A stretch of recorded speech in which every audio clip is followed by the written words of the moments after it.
Hey, Sooner football fans. This is your Sooner Football Fans podcast, and you've got Terry and Rob here. Boomer Rob. Boom, Terry. And we are coming at you from the beautiful podcast palace. We are not affiliated with the University of Oklahoma, But we do have eligibility left. And remember, as always, subscribe, like, follow, whatever you're listening to us on right now. Make sure and follow us, subscribe, and do us a favor. Every now and then, share it on Twitter, Facebook. Just throw it out there. Let your friends. We know y'all talk about it with them, but you know, you can share from the podcast page. You can share from Twitter. You can share from Facebook. We would highly appreciate that. Absolutely would love it. And Also, don't forget to catch us on Netflix. QB1 coming out August. sometime in August, I got to start looking into that a little bit more. Yep, they're going to feature part of our broadcast on there, talking about Spencer Rattler, the next Heisman winner here. Maybe. Yeah, maybe the next to the next. Yeah, maybe the next to next. Jalen Hurts this year and Spencer Rattler next year. So that would be cool. 4 back to back to back to back. Correct. So I get all of them back to back. Back to back to back. Yeah. Yeah. Okay. So, and make sure and go follow Tailgate Connect on Twitter Dan and Donnelly, the Tailgate Ninja. yep on Facebook as well. Website is www.tailgateconnect.com. I'm going to beg him for a job. And what are we doing? What is he doing for us, Rob? For all the Sooner fans, He is having a tailgate at the Having a UCLA tailgate game. At the UCLA game. You, I was like, that stumped you there, didn't I? Yeah, you got me there. Yep. Beef tri-tips, all you can eat and drink from 11 a.m. to 4 p.m. before the game starts. Right. Game And kicks off 5 good o'clock. company. Yeah, 5 o'clock California time. 7 o'clock. See, so basically we get to watch the game earlier than everybody else does. Yeah. I'm going to text people in Oklahoma and be like, hey, here's the score. So, booyah. Yeah. In an hour or so, you can, Yeah, you can catch it. But I'm not sure it works like that, Terry. I don't either, but it'd be cool if it did. What we ought to do is start putting tweets out. Game's kicked off. Also, Louis on Campus Corner. Go follow them. Like their page on Facebook. We are there every Thursday night for our Thursday Night at Louis YouTube videos. Right? If not there, Buffalo Wild Wings. Yeah, we were there. We were at Buffalo Wild Wings last week. But Louis is gracious enough to let us come in there, and we, help promote what they're doing. They got some stuff coming up with us on the 27th. The Champ U Fan Feast is going to be at Louis. Dan Donnelly from Tailgate Connect is coming in, and some other folks. Running out of room there. Yeah, some other folks are coming in. We're just going to have a good time. We got the baseball game on. And The Lionel the Shields with a sliding glove. Come on, sissy. So, what else is going on, Rob? We got, Louis. Hey, did you see the picture I sent you today of the Joe Moore trophy? Yeah, Rob was out modeling the Joe Moore Award trophy. Well, here's what happened, though. So I was like, all right, so I got people that work in the warehouse, and I was like, hey, let's take a little road trip, because I got, the Cadillac. I call it the Cadillac. My Gator has, it's like a limousine Gator. Yeah. And so we hopped in that thing, and we drove it up to the Switzer Center. And every door is locked except one. I'm like, are they closed today? We walk in, it's all dark in there. There's nobody in there. But they got cameras and stuff set up on the trophies and stuff. And I'm like, uh-oh, I don't think this is open today. So I went over there and snapped a photo with the Joe Moore trophy, and then we got out, because they don't take kindly to people going in when they're not supposed to. Well, but you're kind of a big deal down there, aren't you? Yeah.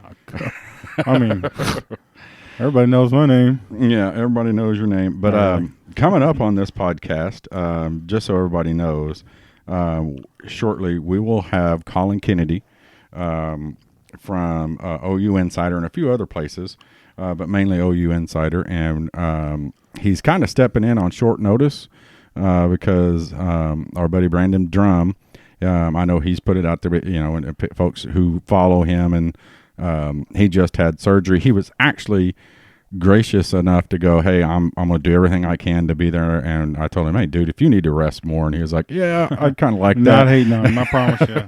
I know what that surgery's all about. We are going to have Brandon on next Wednesday, so it'll come out next Thursday.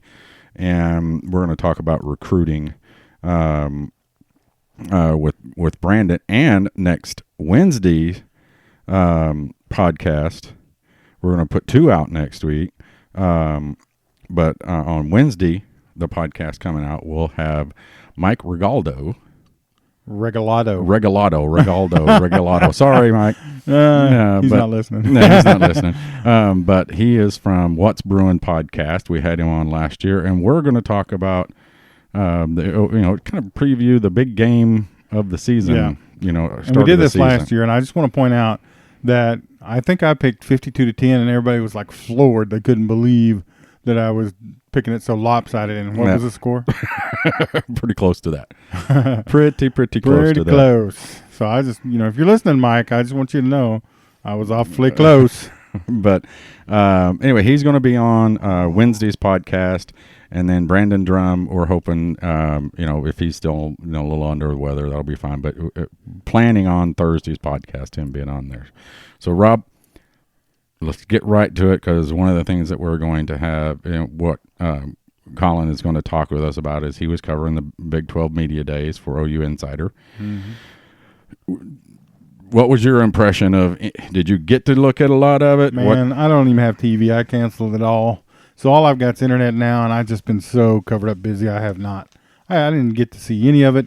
I haven't even listened to the radio. Normally I listen to T-Row or James Hale or some of those people, but I have not heard nothing. So everything you tell me is going to be brand new. So Rob is being informed by me. That's a sad situation in this world. But, and since Collin was down there, we'll let him, go into a lot of it and inform people. Give you the first word. We'll give our opinions of what we've been seeing. But first off, number one is the University of Texas is a bunch of whiny douchebag babies. Whiny crybaby girls. The fact that there is a rule that now horns down is taunting unless you do it at your sidelines or your crowd, and you don't do it for very long, apparently. Right? I don't know. What's the time limit on that deal? Yeah. Can you do it to the refs? Or? Yeah. I'm just like, come on. Yeah, and then, Mr. Herman says there's no place for taunting in football, and then, of course, people tweeted out that, his taunting of the Missouri quarterback. Right, which was embarrassing to start with. That was out of taunts. That was like a sissy baby girly taunt. Come on, dude. Yeah, so, it's UT, and they still think they're living in everybody's head and blah, blah, blah, blah, blah. And it's just, everybody hates you, and it's not because you're that good. Okay, people hate Alabama because Alabama kicks everybody's tail. Yeah, they don't hate Texas because of that. Yeah, they hate Texas because it's a bunch of arrogant redneck goobers. Well, listen, Texas should be good because they've got the pick of the litter down in Texas. Yeah, or they used to. Yeah, and they still can't win with them. You remember every year back to back they were getting number one draft pick. No, not draft pick, recruiting class. Right, and they still couldn't. Yeah, we still beat that booty. Yeah, so. That's one of the big things that came out with the Big 12. Everybody knows that this isn't news breaking, but it's just the dumbest thing that I've seen that it's even an issue. But it even goes back. Mac Brown was in the University of Texas, started this because people you used to be able to could buy shirts with an upside down. You still can. Yeah, not legally. Oh, really? It's Yeah. not legal? Because No. I've seen one today. I almost bought it. Oh, really? Yep. But it's trademark, and the University of Texas said that's a trademark infringement. And Theirs is up. Ours is down. Yeah. But so they did that. And also, for you fans who go to the OU Texas game all the time, that big black screen that is up in the tunnel, now that's because of Mac Brown, because that's in the Oklahoma side, and Always has been. yeah, but the Oklahoma fans, it's not fair that they come out, they scream and cuss and spit on us and everything else. It's like, well, don't wear burnt orange and you won't get screamed at and picked. You know what? I've watched that. I didn't see anybody spitting. There might have been, but I didn't. I just didn't see anybody doing it. Gary Gibbs got was it a beer or a soda thrown on? No, it was beer, I think. Yeah. So half a cup. Yeah, because ain't nobody throwing away a full. All right. If you do, I'm slapping you. No. But no. So this has been going on with Texas for a long time. So It's not new to Herman, but it just continues to get worse and worse. Well, they can say what they want, but the people that jump ship in the Big 12, they did it because of Texas. Yeah. Because they're D-bags. Yeah. And nobody likes arrogance. them. Yeah. So And their color's ugly. Yeah. The ugliest color stupid. of orange. And then, of course, Tom Herman he's talking at one point. One of the playbacks that came on was Calcaterra's one-handed catch. He couldn't even compliment. I can't stand that. I can't believe that catch. I can't stand watching that. That just makes me. I get that, but come back and go. That was an amazing catch, though, wasn't it? You give the guy credit. I guarantee you, if something like that, Lincoln Riley might have said the same thing, but he would have said, "It was a great catch, though." There ain't nothing you can do about that. Yeah. I mean, you can't defend that as well as you can. That's still going to be a catch. It was defended well. And he just reached out with one hand and grabbed it. So, again, we have our tweetable moments and our memes that are getting to come out on Texas football and their wussiness. So, but one of the things that we are going to ask Colin, but I want to ask you before we get him on, and then we'll start off with this with Colin, okay? Did you hear Lincoln Riley's story about Barry Switzer? I seen that you posted that, but I did not have time to read it. I'm sure all of y'all have, but there's a couple of places that have put it out. And Lincoln is telling a story about basically the first week or so that he's here. And he sits down at Benvenuti's? He's somewhere eating spaghetti, I think, Italian, and drinking wine with Barry Switzer. And they're having a nice evening. They're drinking, he said he thinks it was some of Barry's family wine. And about 10 o'clock, he tells Barry, he said, "Hey, man, I've enjoyed this. It's a dream come true to sit and, talk football with you. But, I got a 5:30 workout in the morning with the team, and I got to get going." What do you think Barry did? Barry said, "No, you need to stay." Yeah, Barry picked up the phone and called Bob. Oh. Want to know what he was doing, having 5:30 workouts, and it's only Barry can. And Lincoln said, that he eventually left and he made it to his 5:30 workout, but he may have been a little foggy, But it was his first. It was his first workout with the Sooners. It was his first official workout with the Sooners, and Switzer is calling his boss, going, he's with me. Hey, when King Barry calls, you answer. That's the question. I put out the little Twitter thing out there today. Is Rob, if you're at an Italian dinner with Barry Switzer and sharing some of the Switzer family wine or whatever your favorite beverage is, and you have to be at work at 5:30 in the morning, do you A, tell Barry you have to leave at 10 and you leave at 10, or B, tell Barry that you leave and he says you're not leaving and stay and stagger in at 5:30 a.m. to work? Which do you do? B. Without question. You can sleep when you're dead. Yeah, you don't tell Barry Switzer, "I have to go." You leave when Barry says, "I'm done." Don't you think? I think so. When Barry goes, "Hey, I've had enough. Let's get out of here." I wouldn't even attempt to tell Barry Switzer, "Hey, Barry, I got to go. It's been nice.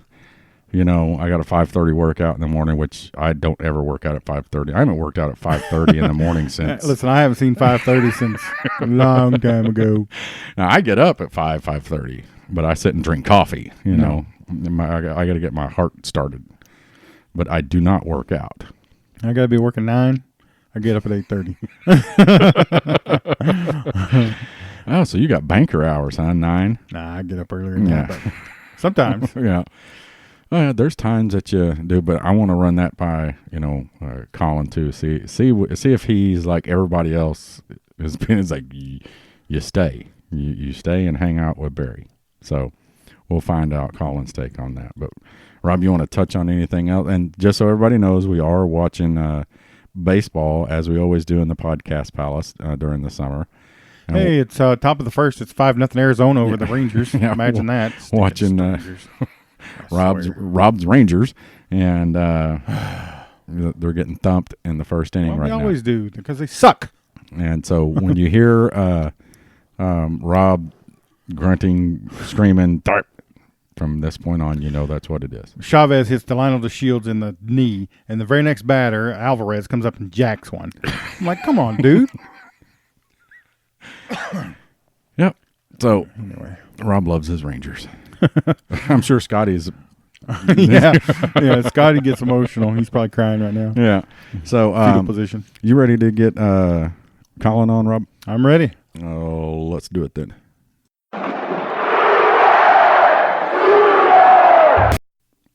All right, Sooner fans, just as we promised, all the way, he's still down in Texas, but he's with the OUInsider 247sports.com, CBS Sports, Sports Talk 1400, and right now he's still down in Texas covering Conference USA's media days. We've got Collin Kennedy on the podcast. Boomer, Collin. I don't know if you can say Sooner back to us, but if you can. The second half of that phrase, sir. All right. Yeah, sometimes when we have the media guys on it, they'll just go, hi. I'm like, oops, sorry, you can't. So yeah, I'm in the weird spot where I just graduated like a couple months ago, but at the same time, I quote-unquote unbiased member of the media, so it's a constant battle. Yeah, so you've been down there in Dallas, but before we get into that, me and Rob just had a quick discussion, and I put a little thing out on Twitter, and I wanted to hear your answer to it, okay? You heard the story of Lincoln Riley and Barry Switzer eating Italian food and drinking wine, correct? Oh, yeah. Awesome story. Yeah, great story. Now, if you're out with Barry Switzer and you have a 5:30 to be at work at 5:30 in the morning, at 10 o'clock, do you tell him, A, hey, Barry, it's 10 o'clock, I have to go, I got to be at work at 5:30 in the morning, or at 10 o'clock, do you continue to drink with Barry and stagger into work at 5:30? Which I pour myself another glass and I say it's time for an all-nighter, boy. That was our thought. I mean, hats off to Lincoln for saying, hey, I got to go. But to me, if you're anywhere with Barry Switzer, you don't leave until Barry says it's time to go. Right. Oh my goodness. I mean, the best part of that story, too, is Barry calls Bob and says, what the hell are you doing with the workout at 5 a.m.? Lincoln ain't coming. Yeah. I mean, that is awesome. That's king to the max right there. Yeah. I love it. I would have loved to have seen, at 10 o'clock at night, whatever day of the week it was, Bob's cell phone rings, and he picks it up and is like, what the hell is Barry doing calling me at 10 o'clock at night? And then for him to tell him, hey, he ain't going to be there. We're out, out and about. And of course, Lincoln was, I'm like, oh my God, I'm going to get fired on the first day. Okay. You're not going to get fired for that ever. Okay. No. That's the greatest excuse to come in late to any job. No, I love the notion. Hey, your offensive coordinator is not coming in even on the first day because I'm the king around here, Bob. And also, get it together. 5:30 a.m. is way too early to wake up. That is hilarious. I just want to know what kind of bottle they were drinking. That's the biggest thing I'm interested in. Yeah. And then, it was funny that Lincoln did say, he goes, well, I made it in at 5:30. I'm maybe a little bit foggy, but I made it in. But I think that's better. Lincoln's a better man than a lot of us. I'll tell him that. Yeah, I wouldn't have even have thought of saying, hey, I got to leave. It's 10 o'clock. I'd have just been sitting there, and if I'd have staggered in at, 6:30, where you been? I'd be like, Barry had me out last night, and that should be enough excuse. They'd go, okay, So, but you're right. That is a classic story. Absolutely. But anyway, so. One of the questions I have, and I know that the Big 12 championship is at Jerry's World at AT&T Stadium down there, but is it a little bit overkill to have the Big 12 Media Days in a place that's big that seats more people than most cities in Oklahoma have in it? It's a little bit much, isn't it, to have it in Jerry's World? I just don't know what was wrong with the Star in the first place. I mean, the Star is a beautiful facility, and they're like, no, not good enough. We're packing ship. We're going over down the street to Arlington, Texas, sitting in a 93,000-seat capacity arena because that's what we want in our first media days. It makes no freaking sense. Obviously, I was just there at the Star today for Conference USA Media Days. It's way more relaxed, much easier to cover ground up there, but No, only the best of the best, and Jerry's trying to roll out the red carpet so he can wine and dine us to make sure we're boosting AT&T Stadium. But the best part, too, is they move it over there. Next thing you know, we're going to the media reception after the first day. And, also ironically, you have to walk through the pro shop to get to the media party. I look at Joey Helmer and I say, that's a beautiful marketing tactic by my man Jerry Jones. I respect the move, but just unnecessary in the first place. Yeah, it was a weird change of scenery, but hey, I mean, they're not really going to listen to where we want it placed. So Yeah, I guess we're going to AT&T Stadium for the next couple of years, boys. Yeah, the place is so big. I mean, I'm not a Cowboys fan. Rob is. I'm a Steelers fan. Go boys. Yeah, I'm a Steelers fan. So, but I've been there. Me and Rob went and did a tour of it, one time. That's because he's really a fan. He just chooses not to admit it. Anyway, it is just so massive. I mean, it is ridiculously big, in my opinion, even for football. It's beautiful, but it's like, golly, this is ridiculously arrogant. I mean, I can tell you, like, obviously playing high school ball, we had the playoffs there. And I still remember rolling up. Obviously, we're, 16, 17-year-old kids. You roll in there. They have 6 coolers lined up in the locker room full of Coca-Cola products because they got to boost their sponsors. And then next thing you know, after the games would come in, Chick-fil-A sandwiches throughout the place. And, oh, by the way, when you're playing the game, you're just setting yourself up on the big screen because you're, again, 16-year-old saying, oh, my God, why am I on the screen right now? Yeah. But it blows my mind every time. And, I grew up 25 minutes down the street from AT&T, and it's still, every time I enter the arena, I still can't fathom how someone built this thing, and let alone if they will for it. But hey, I'm never going to question Jerry Jones' bank account for it. Yeah, I mean it is a feat what he did, and just to put that in there, and it doesn't, and everybody who's been down there, especially the first time you see it, it doesn't look like a football it doesn't look like anything. It looks like a spaceship is landed in Arlington, Texas. I mean, you are absolutely right, and big shout out to the taxpayers that put it there. Yeah. Even the aliens like the Cowboys. So, that was my first take. It's like, it's kind of big, big place to have it. You got 10 teams in there. So, but hey, we don't make those calls. But let's talk about the Big 12, the new coaches. First off, on our YouTube channel on Fridays, Rob and I have started our Big 12 rankings. We started off with 10/12, which is Kansas, okay, in our opinion. And we haven't got all the way through it. So let's start with Kansas. And our old little brother stepdad, I guess we'd call him. Les Miles is back in the Big 12 at Kansas. And I listened to some of the talk on radio. I listened to a little bit of it. Was it as odd and uncomfortable as what it appears to have been and what people said it was? It was one of the most awkward conversations I've ever had with Coach. Yeah, so I'll go ahead and take it on that one. I mean, look, everyone's got to shake off the rust, right, boys? I mean, you can't just jump into something and be so natural at it. But it's very evident that the old man, the Mad Hatter, is getting up there in age. Yeah, he just struggled to convey his message a lot of times, and there were these awkward pauses in between sentences. You could tell he was reading right off his notepad, and he forgot, how did I spell that word? Is that actually what I wanted to say?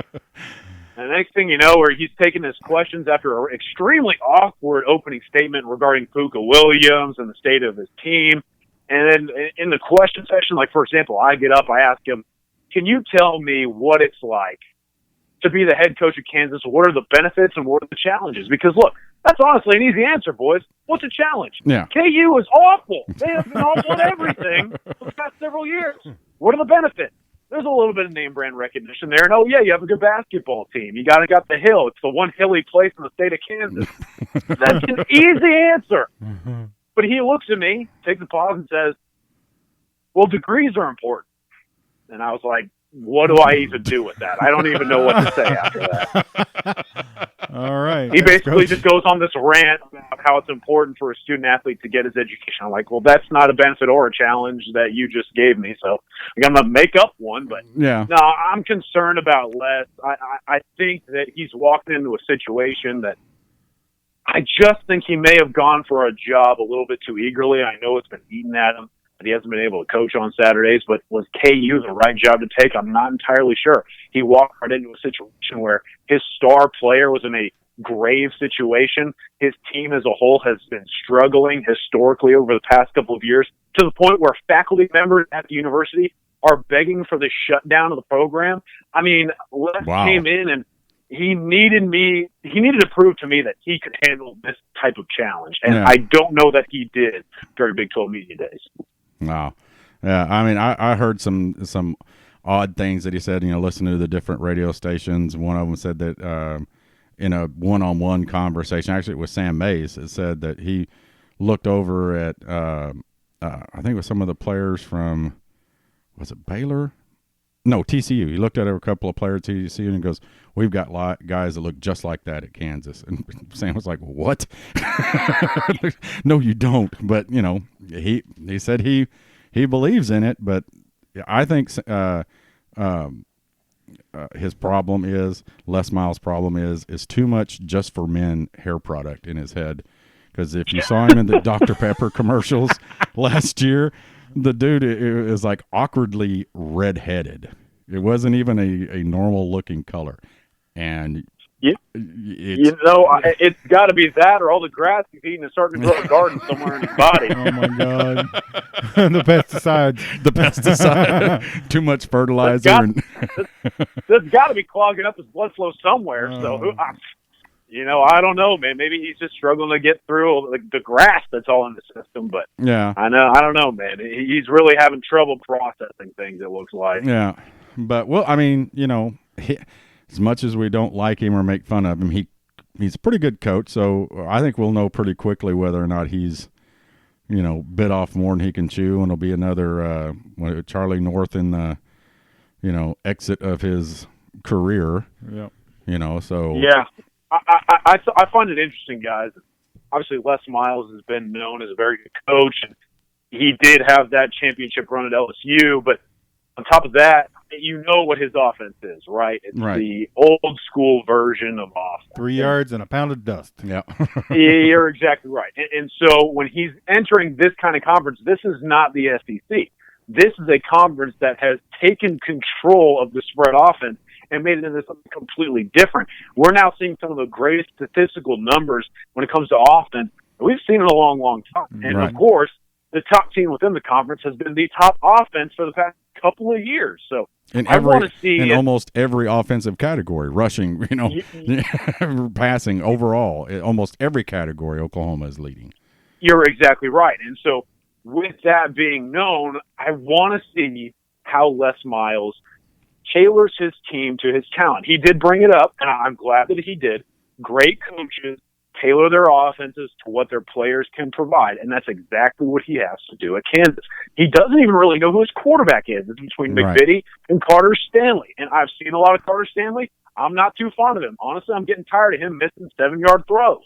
So if McVitie can do anything, then maybe he has a chance to throw the ball around. But even then, obviously, Puka Williams is going to be the brunt load of the offense. But if people start to shut him down, will Les be able to put together an offensive passing game that can challenge other teams in the Big 12 Conference?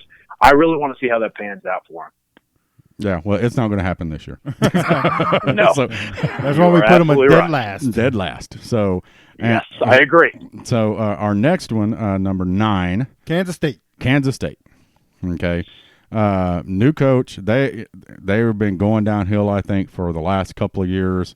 Bill Snyder, I think, just could still coach, but just lost, I don't know, probably talk about complacency. He's probably one of the guys that deserves to have complacency. But they got Chris Kleiman in from, who we believe is a good coach. Yeah, who is I think a great coach. And from what I saw, he impressed everybody there. But I think he's got an uphill battle just like Les does. Well, sure he does. What do you think? And how did he present himself?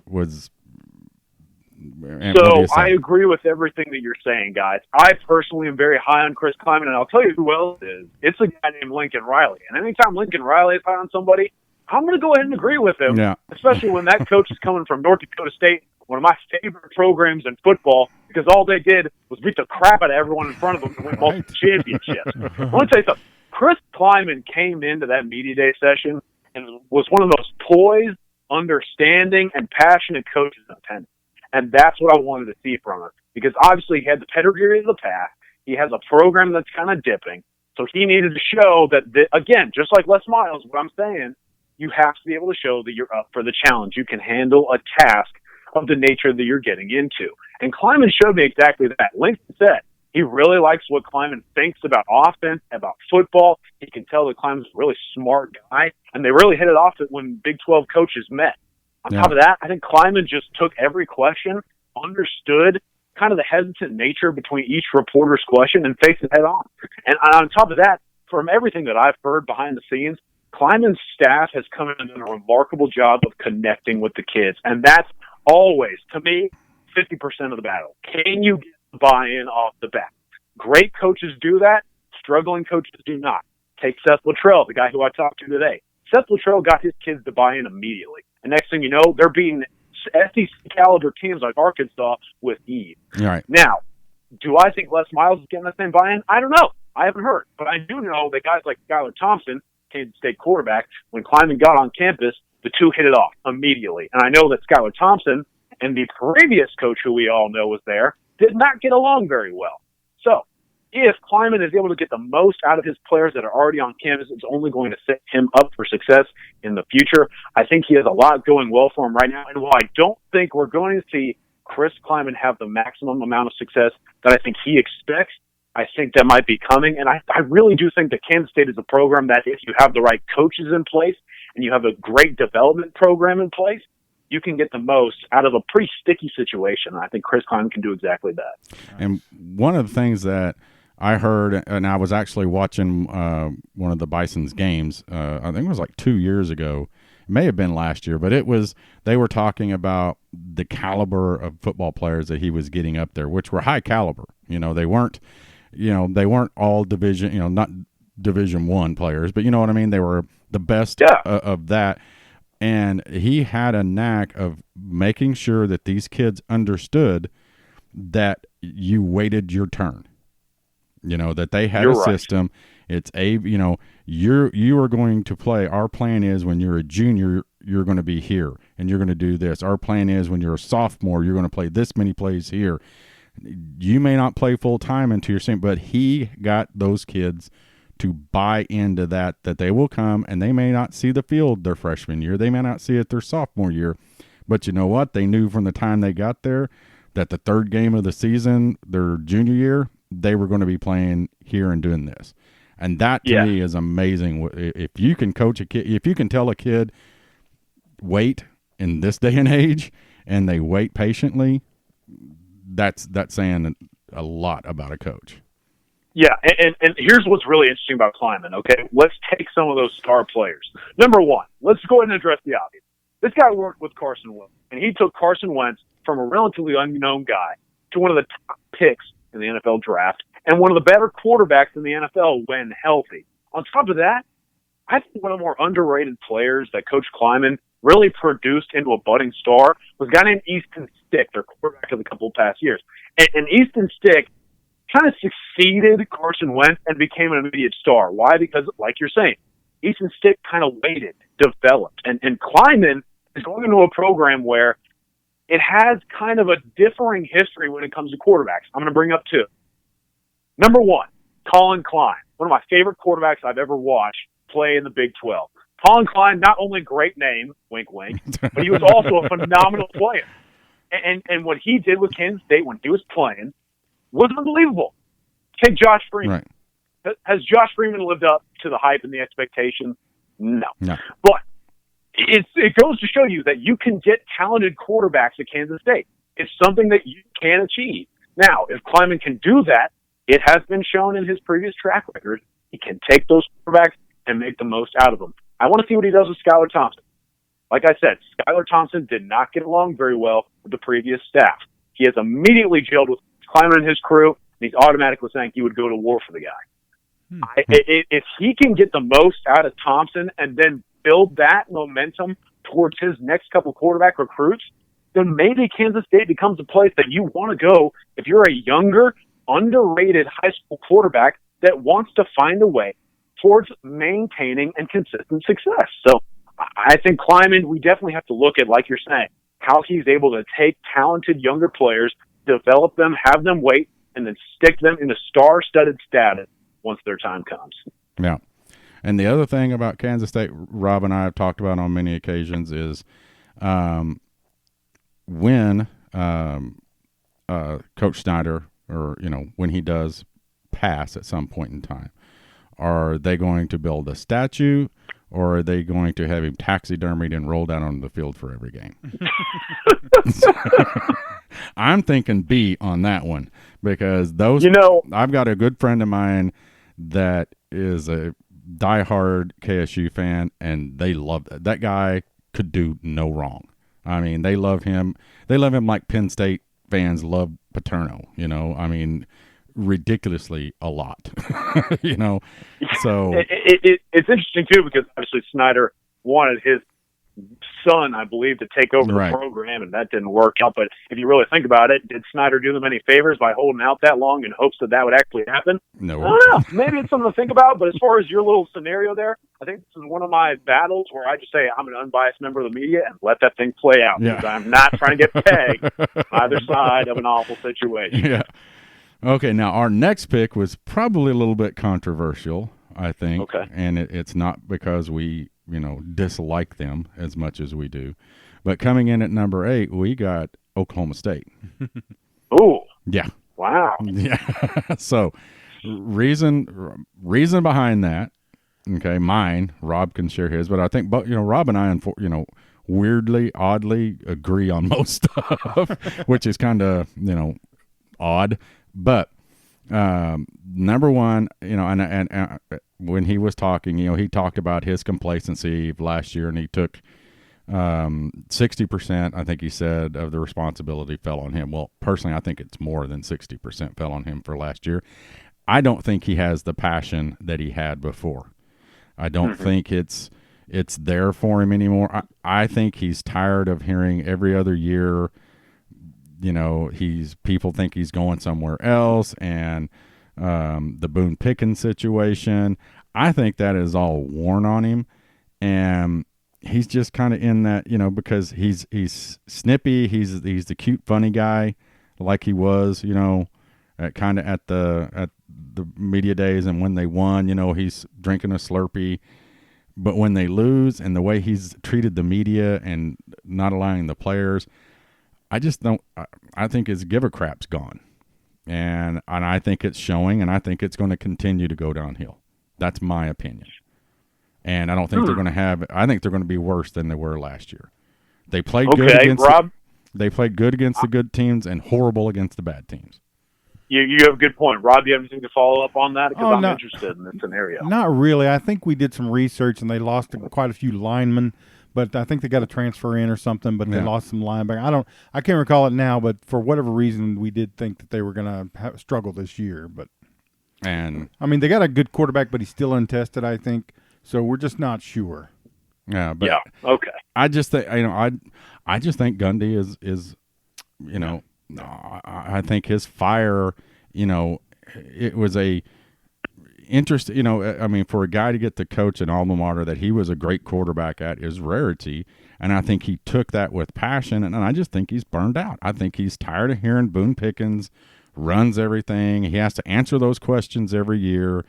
They lose a game. He's a sourpuss. It just looks like it's wearing on him. And I think he's complacent, and I think you're going to see it again this year. There you go. I'll get off my soapbox now. Plus, they wear orange. I appreciate the take. I do like it. I understand where you're coming from, but I'm going to go to the flip side of this. I think Oklahoma State has a chance, if all the pieces come together, to really surprise some people. Now, I'm not saying crack the top 4 because I don't have them in the 4, but I definitely have them seeing maybe the 5 or 6 spot in the conference. And here's why. Number 1, Okay. Tylan Wallace. Okay. Do I have to say much? I mean, the guy is an absolute phenomenon talent at the wide receiver position. A lot of people think he's one of the top receivers, not just in the conference, but in the country. I'm inclined to agree with him. He has phenomenal body control, great hands, very poised player. Tylan Wallace, star. On top of that, Chuba Hubbard, one of the top running backs in the conference. I think Hubbard is a guy that gets overlooked a lot, but he's a unique athlete. And to boot, he has a lot of really quality depth behind him. Oklahoma State has a lot of good running backs in their little core right now. So knowing that with running back depth, if they're able to champion the run game and complement it to their passing game, that's a mix that could be dangerous. And to really boot here, I've seen Spencer Sanders, and I saw him play at Denton Ryan High School, and there was a reason why he was just the top-ranked quarterback in the state, one of the top-ranked quarterbacks in the country. There's a reason why he was considered their best quarterback recruit that they had brought in school history. Spencer Sanders has a chance to be very, very good. He has a unique combination of dual threat ability combined with pocket passing presence. And if Sanders can finally get his chance, step in and play the way that he is capable of, that is a quarterback talent that they have not seen in a very, very long time. I mean, he could be Mason Rudolph with the arm, but have more mobility to go with it. And that is something that I think a lot of people should be very wary about, because if Gundy can take the most out of Sanders, and there's no telling what this offense could put up with all of these weapons. And finally, I very much understand where you're coming from with the whole Gundy thing. I do agree with you that I think it's kind of wearing on him, the whole Tennessee deal, Boone Pickens, this and that, all the so on and so forth. But I would hope, and I would pray, for the sake of Oklahoma State fans, that Gundy takes that not as a flatlining thing in his career, but uses it as motivation coming into the season. Because like I said, he has a crop of weapons that people across the country would be begging to have. Yeah. And now he has the chance to prove himself to people across the country. After the past couple of seasons, he has had squads that should have done more, to be quite honest. I mean, some of those Mason Rudolph crews should have done more. And obviously we can go back further. Some of those talented Oklahoma State teams that kind of flatlined or didn't do what we thought they would. But I hope that what Gundy would know is that he has a chance to put together a crop of offensive weapons and a defense that, if it can just be okay, combine that into a whole team aspect, that the Cowboys could be something very, very interesting to follow. And I really do think that if Oklahoma State, like I'm saying, knows this and executes this, they could be a top 5 team in the conference. I firmly believe that. Yeah. But, I mean, and I get what you're saying, and I'm not disagreeing whatsoever. But even the point that you made, is that using it as, using the Boone Pickens, the Tennessee stuff as fire, I think that's what he's done the last 4 or 5 years. That's right. Been his fire, is I'm going to prove it, and I'm going to prove it. And, we all get that way in our own jobs, that I'm tired of proving everything. I do X, Y, and Z, and I'm doing this and that and this and that. It could be, hey, he could come out swinging, but I'm still, sticking them at 8.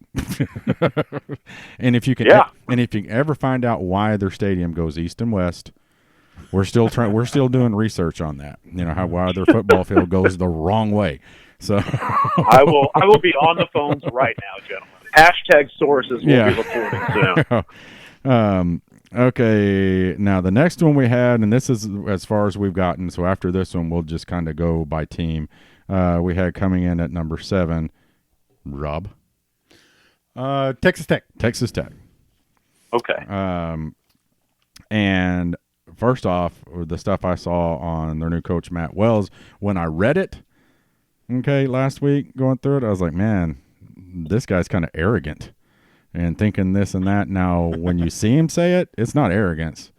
The guy is full of confidence. You know what I mean? Yeah. He just kind of like what you were saying with Kleiman. You can just, this guy is a football coach. Well, who's going to buy, Terry, and Colin for that matter, who's going to buy that Texas Tech has championship caliber talent there right now? Apparently him. But I mean, that's what he can't, he said, we're going to win now, and which I get, but you know, it was kind of, you know, I just went blank. The new Arizona Cardinals coach, Kingsbury. yeah, Kingsbury.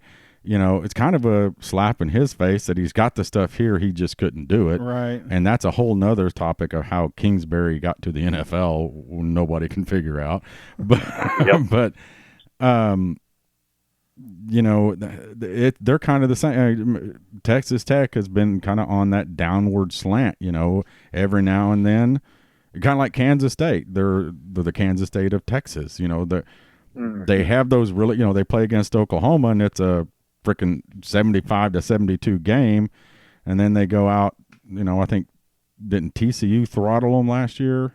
I can't pretty remember. good. I can't remember, but again, it just didn't seem like they had the weapons to do it, and now he's saying that they do. And unless they were playing Oklahoma, then good Lord, they had everything.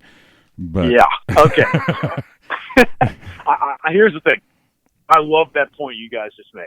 I love the point. And it's a point that Texas Tech fans have been making for years under Cliff Kingsbury.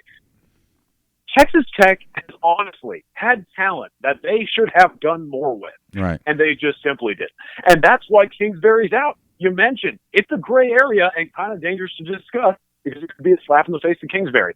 We have the talented city right now, so let's go ahead and do it. Oh, well, why couldn't Kingsbury? Well, that's why he got canned and shipped out of Lubbock, Texas, because they firmly believe that they have the guys in place to make noise in the conference. And look, I'm inclined to believe them. Now, I think you have them in a great spot in 7, but here's why I'm saying they could do a little bit more or at least cause some trouble within the conference. Number one, last year they had 2 guys, like I'm saying, they didn't capitalize on talent. They had 2 receivers that I shot that I thought should have been some of those standout players in the conference. I'm talking about Antoine Wesley and TJ Vac. Antoine Wesley, 6'5" receiver, huge, great with his body, knows how to utilize his catch radius. I think that Wesley and Vasher, 6'6", those 2 guys should have been absolutely dominant presence. But the bottom line is, Kingsbury's offense was entirely based most of the time on just little dump out passes to the slot. Quick outs. I mean, they were not utilizing their deep threats that have clear height advantage over some of the shorter corners in the conference. On top of that as well, they have 2 guys that I think are really, really good, proven commodities within the conference. Number one is Jack Anderson, offensive guard. I firmly believe that under the right coaching, Jack Anderson is a guy that could be a higher round NFL draft pick. And to me, it could be a hot take, but Alan Bowman is one of the best quarterbacks when healthy in this entire conference. His unique combination of a power arm with throwing accuracy is something that not a lot of teams have across the entire nation. And when Bowman is in the game, he has the ability to absolutely carve up defenses with ease. You saw it when Norman had to send their Sooners down to Lubbock, and next thing you know, the defense could not figure out for the life of them how to contain Bowman's freaking arm. Now, if Bowman stays in that game, guys, this is, to me, it's a fact. Bowman stays in the game, Texas Tech wins. They might win by 13-14. I mean, he was unstoppable. There was no answer on the Sooner side of things. And then you have to think about what that would have meant for Oklahoma. They're probably not playing in the Orange Bowl, but that's what Alan Bowman, when healthy, has a chance to do. Wreck people's seasons, and wreck them is a little bit of a pun in there. Because I firmly believe that they could wreck some people's years, and Texas Tech has some guys in place that if Matt Wells can get the most out of them, they could make some noise in the conference. Now, here's my problem with Wells, real quick, guys. You mentioned he's confident. I think Wells has kind of built a shell around himself, and here's why I say that. At Utah State, you saw what he did. There were some years where he would record 8, 9, 10-win seasons and be big man on campus, right? What the heck is Matt Wells doing at Utah State? Why they run so much? But his inconsistency as a head coach is very, very noticeable because there were those 9, 10-win seasons followed by some not-so-good years, to put it lightly. And so this is what's concerning to me. Obviously, when Wells came in, there's something to be said that he landed a ton of commitments right before the bid period. That's something that, honestly, Kingsbury couldn't really do when he was wearing the Red Raider outfit. But now Wells is recruiting at a pretty high level when you consider he's based in Lubbock, Texas, and he has a lot of people buying in. But if the inconsistency follows him to Texas Tech, then we're back to square one, and you basically got Cliff Kingsbury back in there. So, yeah, Wells' confidence needs to be utilized in this position because, as I've mentioned before with Les and Kleiman, are you able to handle the challenge in front of you? And to be quite honest, Wells, we have no clue because some years it might look like he can, and other years it may look like he can't at all. Yeah. Okay. Great points. Absolutely. Let's move on. Now we're not going to go in any particular order because we're doing these, we're revealing them on our YouTube channel on Fridays. So I'm just going to go down the line here.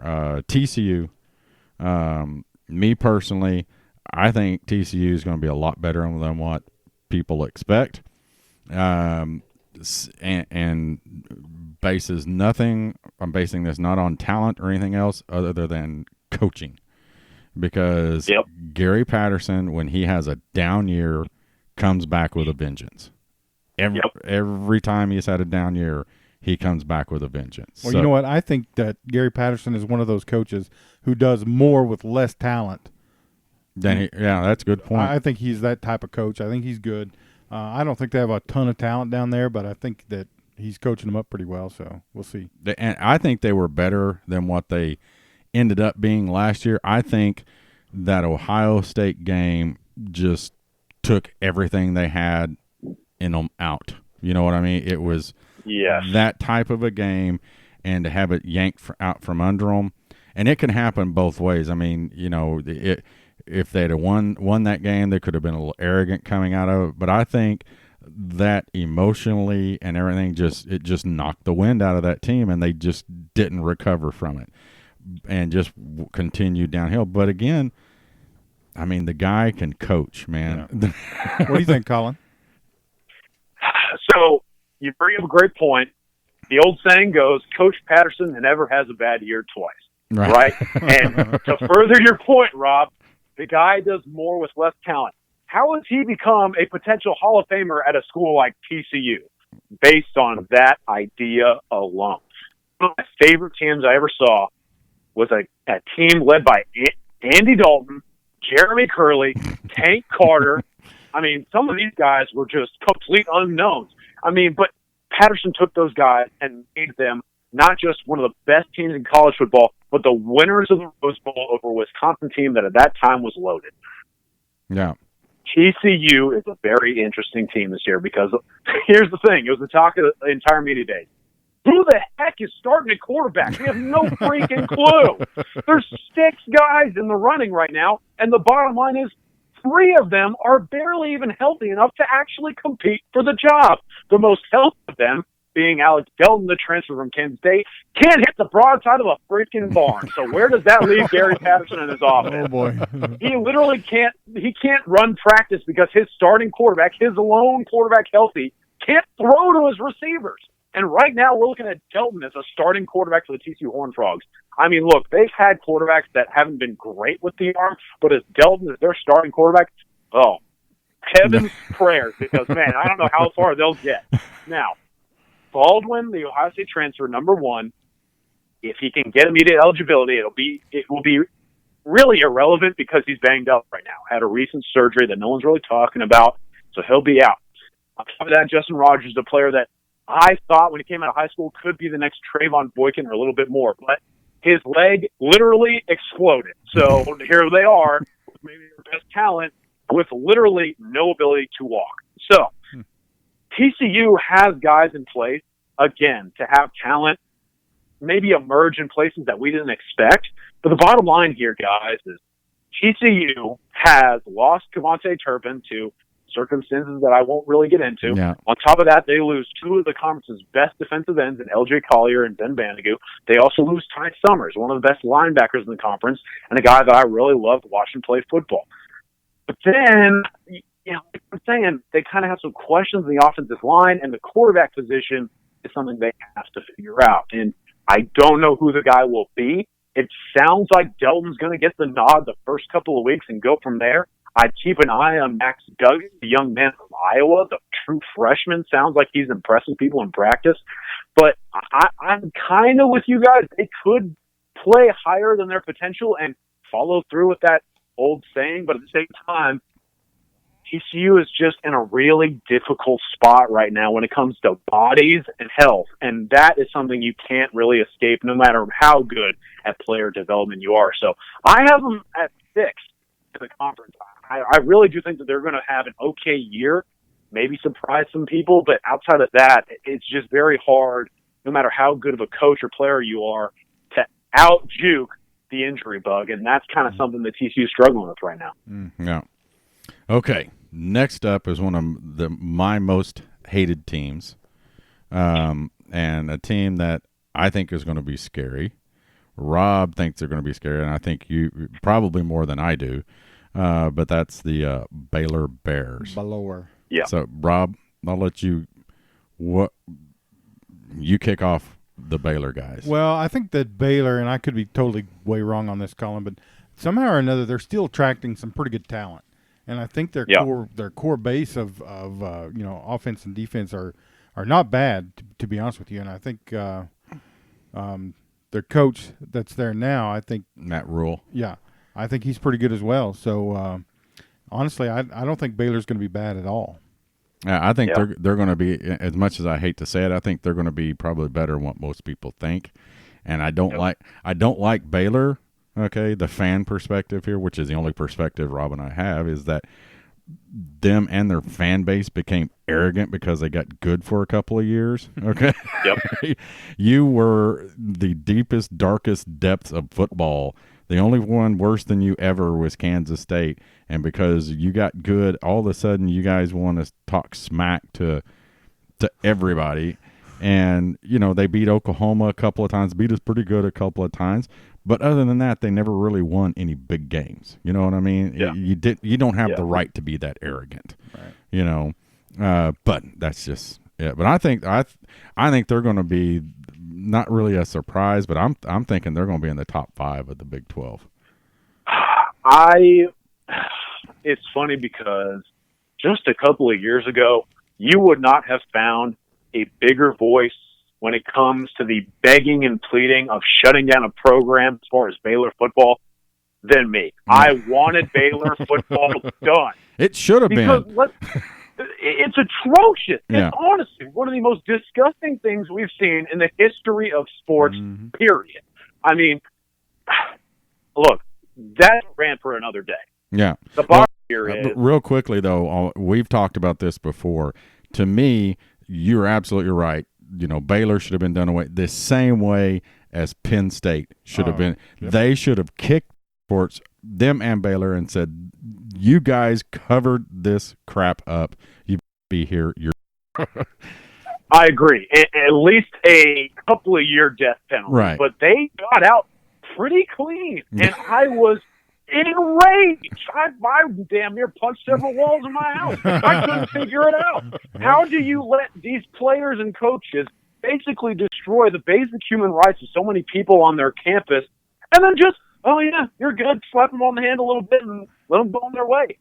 The bottom line here is Baylor had to completely flip this thing around, and it started by making the right hire. Yeah.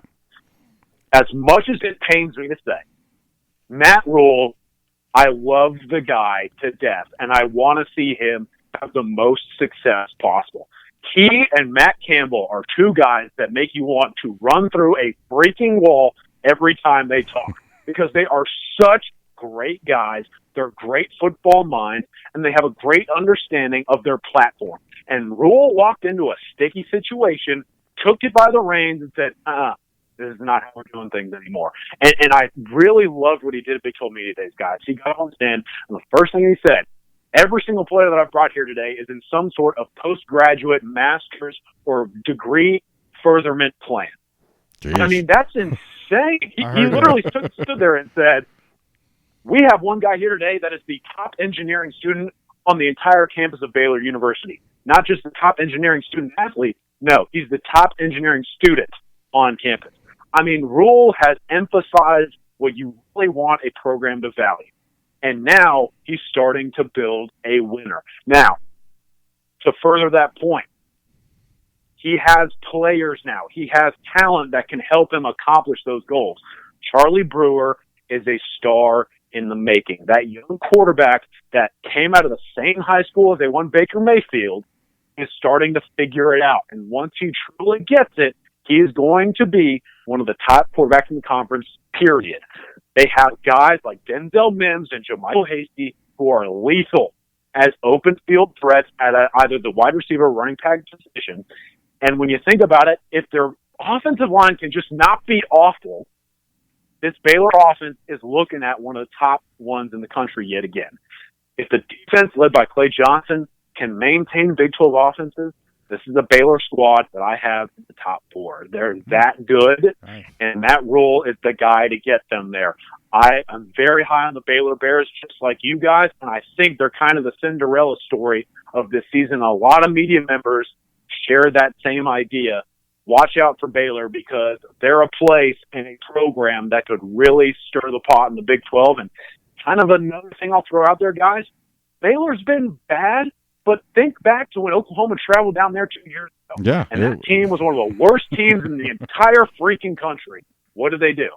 Yeah. Oklahoma almost lost the ball game. Yeah. Oklahoma going to Waco this year is a game that I have circled on the schedule as a potential trap game because Matt Rule will have his guys fired up and he will want to prove to the nation that Baylor Bear football is back to being a contender in the Big 12. I agree. Yeah, 100%. Good take. Okay, from the rising star of the Big 12 to the burning out of the Big 12, West Virginia, new coach. Oklahoma quarterback. Yeah, Oklahoma. He did graduate. You know, he's just like Jalen Hurts. But man, that's a dumpster fire up there. I can't even figure out why we didn't have them at last, other than you got to have Kansas last. So, you know, yeah, I don't know about where did Brown coach at before. I can't even remember now. I got my notes. Troy. Okay. Yeah. Yeah. The only school that should be named the Trojans, because Troy Trojans, you know, USC, there's no Trojans out in California. That's just my personal take on mascots. But what's happening, you know, are they bombing to the bottom soon? I have no idea what the hell's about to happen. I have no freaking clue. I mean, look, Neil Brown, I don't even think he knows what the heck's about to happen. And if you don't know what's about to happen as the head coach, then we all better strap our seatbelts in, because, look, they lose David Sills. I believe they lose Gary Jennings as well. That's two of the top receivers in the country. I mean, they lose a lot of talent from that very potent offense a year ago. Obviously, Greer is gone and Austin Kendall steps in. And do I believe that Austin Kendall is a guy that can maintain West Virginia's success? I don't know. Maybe. He's no Will Greer, so let's go ahead and blow up that storyline. Any West Virginia fan trying to say that he's going to be the next gunslinger there, that's absolutely not the case. I just have no clue what this West Virginia squad is going to look like next season. I don't think they're going to do much. I have them towards the bottom of the Big 12. I really need to see how Neil Brown handles this year, because this is when you kind of have to find the battle between winning immediately versus patience with a culture building process, because he's not going to win now, but this is when he has to start laying the foundation for his culture to take over. And will that happen when there are so many L's handed to a place that can get pretty rabid when it comes to things football related? The fans will not like it. The players probably won't either, considering the success they had last season. But it will be a challenging year that will truly define success down the road for Neil Brown and his staff. Yeah. And, you know, I'm sorry, they have the worst fans in the world. Okay, on Twitter, there are they put out some of the dumbest tweets that, like, I mean, they believe everybody that walks on to, you know, maybe, you know, talk about rabid fans, but it's like, if their quarterback, you know, it's the second coming, you know, Johnny Unitas has returned, you know, they just, you know, and they will argue with the brick wall about it. I have what, you know, Blinken Riley, on Twitter. I've watched him just slap and slap and slap and slap and slap the same dude over and over all day long, and the guy just never backed down. It's like, dude, everything you say, he just turns around and takes what you said and goes, duh. Here. Who is that freaking moron that has the damn mountain man as Twitter ad? That's the one I'm talking about. I can't think. Complete idiocracy across our Twitter feed. I don't even follow the guy. I keep seeing him saying stupid stuff on my timeline. Leave me alone. I never asked for you in my life. But man, shout out Blinken Riley. He's a braver man than I am. I'm just getting tired of that dude on my Twitter feed. I'll put it at that. Yeah, but so let's move on to, let's go to Texas, okay? Because Rob and I have already talked about the new Big 12 rule that horns down unless it's done. Let's see, how was it? If it's done outside of the safe room there for the Texas Crybabies. Then. If it's done at your bench, towards your players, or towards your fans, and for a short time, it is acceptable. Anything less than that, you'll be flagged. Is that about it? Isn't that about what they said? So this is some of the dumbest expletive I've ever seen in my life. And let me tell you something. I'd be filling this thing with French words if you allowed me to. But, I mean, what the heck are we doing as college football fans, media members, and administration members? Are we asking people to take the passion out of the game? It's absolutely ridiculous. Right. I mean, I'm for one that we shouldn't even really have celebration penalties because these are kids for crying out loud. I'm 23. You think I'd get mad if someone told me, hey, stop being so excited when you're talking on a podcast? Hey, you can shut up. That's right. I mean, these young men get up at the ungodly hours of the morning, work all day long, go to class, don't get any sort of financial compensation for it, but you're asking them to act like civil gentlemen every time they blow past everybody for a 90-yard score. Give me a freaking break. You guys are morons. On top of that, they can't put the horns down sign because the program that supports it is one of the most soft and weak programs in the entire country, and their head coach is like a freaking brat who can't even look at a picture of a touchdown without getting worked up. Give me a damn break. You got to be kidding me, man. Yeah. God, the Longhorns, I really try and analyze them from an unbiased perspective. I really do, guys. But they are just so unbelievable and unfathomable to me. It's just hard for me to look and take them seriously sometimes. My Lord. Well, see, here's what I want to see happen. Okay, which would be the greatest thing ever is to happen, is if Texas scores against Oklahoma. Okay, let's say they kick a field goal, not really score, but they kick a field goal, and their kicker turn around to the Oklahoma crowd and throw the horns up, and they get flagged. That would be epic because that is taunting by that rule. If you're doing horns down to the Texas bench and to Texas fans and doing horns up to the Oklahoma bench is taunting, or any other bench. Where do we stop? Because you bring up a point. They can throw the horns up anywhere the heck they want or please, and we're okay with it. They can say OU sucks in their fight song, and that's not a penalty. Right? Oklahoma State can say beat OU every single time they play any song ever imaginable, but we're going to let that slide? What is happening right now? I agree. But you know what? We don't get have it. safe rooms here at OU. Yeah, we don't. we say have bring nuts. it. Yeah. You know what? You probably said it better than I did. Lord.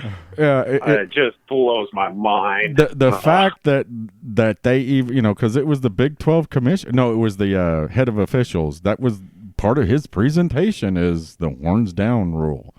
And, I mean, there's people out there, I've said it before, like Roy Williams from OU, okay? One, he had a position named after him and a penalty named after him because the penalty was he would grab you by the back of your neck and slam you on the ground, okay? The horse collar penalty. That's a penalty you want named after you is the horse collar. Roy Williams tackled 800 people in the NFL by grabbing them by one hand and pulling them to the ground, okay? Not you hurt our feelings because you put your fingers in a downward slant. That is the biggest. It just drives me nuts that, like you said, that it's even a conversation. You know, it is. Ugh, and then to see him, where Rob talked about it before you came on, you know, say that there's no, taunting. There's no need for taunting in college football, or well, maybe not, but I still want to do it. Yeah, but Heck yeah. A couple of people tweeted out that him mimicking the Herman mimicking a college quarterback, with Missouri in the bowl game. That's just got to be embarrassing. Yeah, and that looked more like a porn movie go wrong than it looked like taunting, but it was just and just to hear him say that, and this, and knowing that, there's a 1,000 memes of him out there doing that is just arrogant. And this has been going on at Texas for a long time. Now, this isn't just Tom Herman. It was sissies. Just North Carolina. Mac Brown. Mac Brown complained, and the university complained about Oklahoma selling stuff with their logo upside horns down. So they had to stop it. And to the point of when that first rule, we and Robert were talking about, I remember going in on game day to Campus Corner, and some of the places that have the Texas stuff, so you can buy them and stick them upside down, had little signs on it. Please do not turn these upside down, because the NCAA was sending people in to check them. And if they had stuff displayed upside down, they could lose their license. It was ridiculous. But they had signs up that said, please leave these upright. We could get in trouble. So you've got to be freaking kidding. I'm still doing it. I'm still, and now it's a thing. Oklahoma fans. If they find anything with, they can put horns down on it. It's kind of become a thing for us to walk in a store in Texas and go turn all their crap upside down. So, but and then the big question is Texas back? Are they going to be as good as they pretended to be last year, or are they truly back? What do you think? I'm very hesitant to make that statement, and here's why.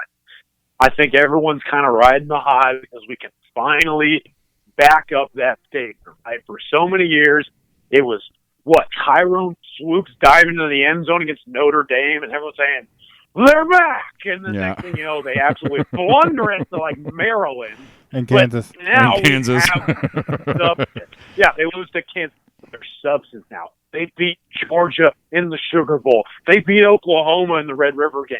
They've got the players. Sam Ehlinger is a great quarterback. That's not me saying that, but that's what they're saying.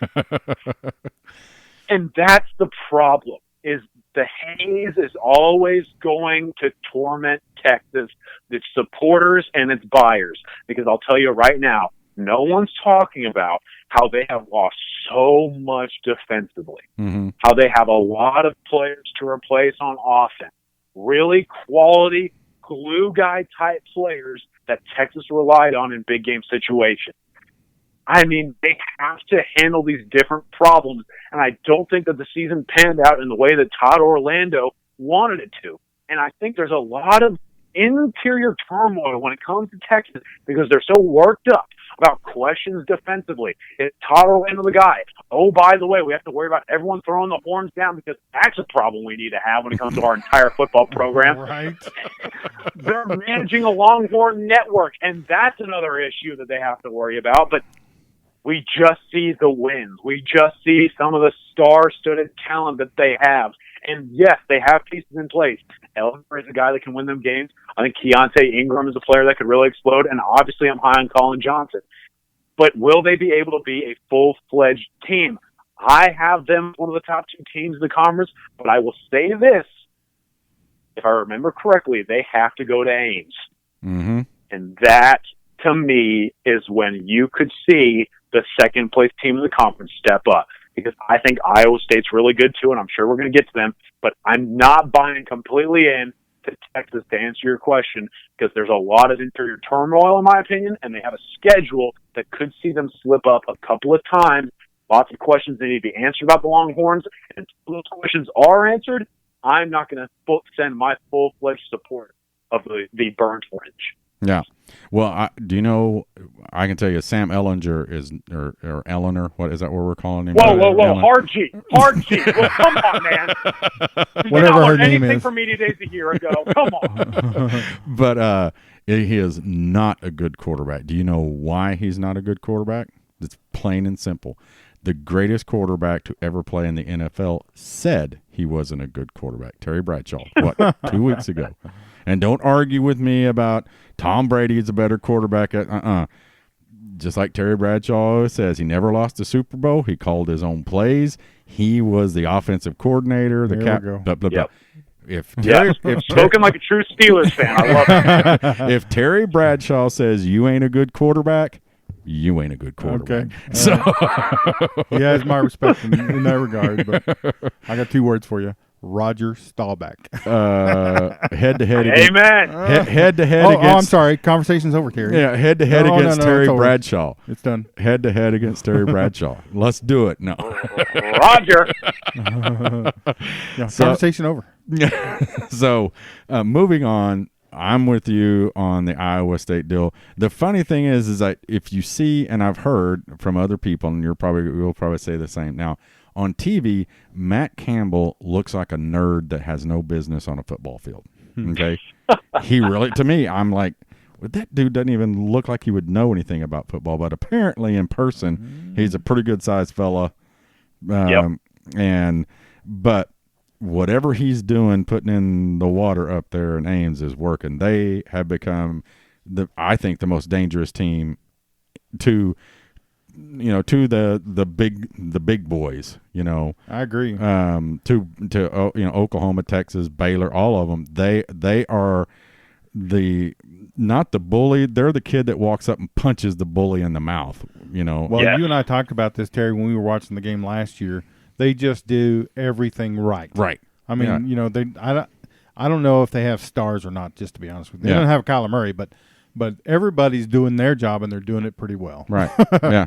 And they're just a scary team, and I think I think they're going to be up there at the top of it this year. But what's your you kind of hinted on them. What's your thoughts on Iowa State? This is a team that could creep their way into a New Year's Six bowl. I Yeah. mean, they are that good. Now, Wow. guys, one of the things that I firmly packed myself on the back on is last year around this time, I called it. I said, watch out for Hakeem Butler. The dude will be a monster. He's the next big deal. What did he proceed to do? Absolutely make everyone in front of him look stupid and loss them every single week. Now, here's the problem. They lose Butler. They lose Montgomery at running back, but they still have talent in place to accomplish great heights. And that's why Matt Campbell is coming in and having so much success. He's finally figuring out the recruiting and development process of this thing. They have Purdy at quarterback, who's one of their best quarterbacks they've had in a long time. And I'm a firm believer that Purdy is the guy that could carry them through this just difficult schedule and take them to something very special. Next up, defense will probably be the best defense in the conference, bar none. When you talk about Ray Lima at nose tackle, Jaquan Bailey at defensive end, you got Marcel Spears and a young freshman linebacker that I'm blanking on his name right now, but he is the guy to watch. Those two in the middle, combine that with guys like Bray Eisworth in the secondary. There's a couple of potential Big 12 selections at the defensive back unit for the Cyclones.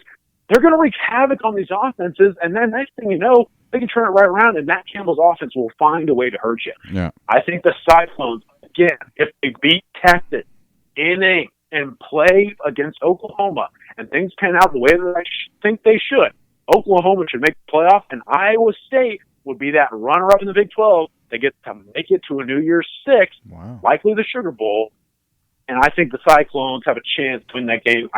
I'm really high on them. I think a lot of people that pick them to finish second have some backing there because what Matt Campbell is doing, not just in the now, but what I think he's building toward in the future, it's very, very special, to put it lightly. And I love Matt Campbell as a coach. Like I said earlier, he's a guy that every time he talks, you want to run through a brick wall. And that's what Iowa State needed, because their all-time winning leader is Dan McCarney, And the guy won like 56 games, but he lost 80-something. So that goes to show you there's a whole lot when it comes to history. Yeah. But Campbell is a guy that has a chance to go down as an all-time great Cyclone, and now that he's got his extension, it seems like he's relatively set in stone. He now has a chance to continue to build his culture and really lay the foundation for success. This year will prove that. I firmly believe it. Well, and I think you're right, agreeing with you. And also one of the things that Lincoln Riley said last year before the Iowa State game is what makes them so good on defense. And he said tackling. They're the best tackling team in the conference. There are no yak yards against Iowa State. Unlike our defense, who, they play, and Rob put it perfectly. I mean, everybody out there, you watch Iowa State, they all do their jobs. Every player on that field, this is my assignment. This is what I do. They're very sound in everything they do on both sides. They don't make mistakes. They're not going to beat. You've got to beat them because they're not going to beat themselves.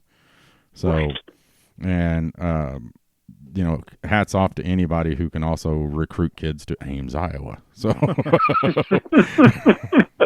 but okay, moving on to the upcoming, 5 in a row Big 12 champions coming up this year, the Oklahoma Sooners. Of course, by the name of the podcast, we're going to have them. We'll go ahead and reveal our number one early for everybody. It's Oklahoma. What? Terry, you gave that away. I can't believe you. So, oh my God. What am I supposed to do now? But Oklahoma, I know we've got to replace four NFL caliber players, not NFL caliber, NFL players on our offensive line. I think we got the best offensive line coach in the history of college football, maybe, who is probably, as we're sitting here doing this, with a big old dip of snuff in his mouth. Yeah. And Jalen Hurts, it's a great reward for him coming in. For us, it's a great, hey, man, wow. Because everybody's kind of like, okay, who we got now?